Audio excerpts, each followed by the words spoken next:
నెల 9 deadline. Pak occupied Jammu కాశ్మీర్లోని ప్రజలు పెద్ద ఎత్తున చేస్తున్న నిరసనలు, పాకిస్తాన్ ప్రభుత్వం కాల్చి పడేస్తున్నా సరే నిలబడ్డారు. జూలై 9న ఫైనల్ యాక్షన్ ప్రారంభిస్తామని Jammu Kashmir joint Awami action committee తాజాగా పిలుపునిచ్చింది.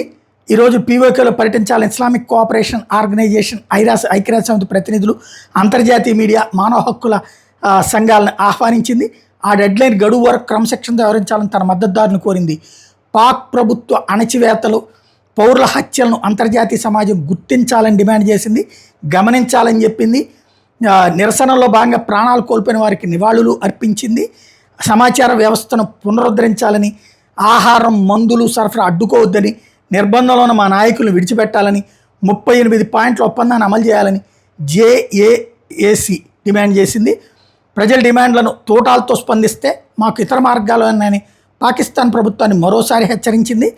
అదే సందర్భంలో భారత్ సహాయం కావాలంటూ సర్దార్ అమన్ ఖాన్ మాట్లాడినట్టున్న వీడియో ప్రస్తుతం నెట్టింట్లో వైరల్ అవుతుంది.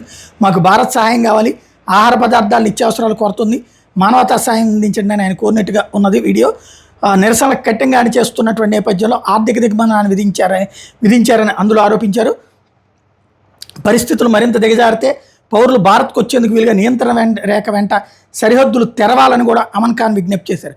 గత కొన్ని రోజులుగా పీఓకేలో పాక్ ప్రభుత్వానికి వ్యతిరేకంగా ప్రజల నిరసన వ్యక్తం చేస్తున్న దాంట్లో 600 మంది నాయకులు, కార్యకర్తలను భద్రతా బలగాలు అరెస్ట్ చేయడం, దాదాపు 90 మందిని చంపేసినటువంటి నేపథ్యంలో ఈ పిలుపులు.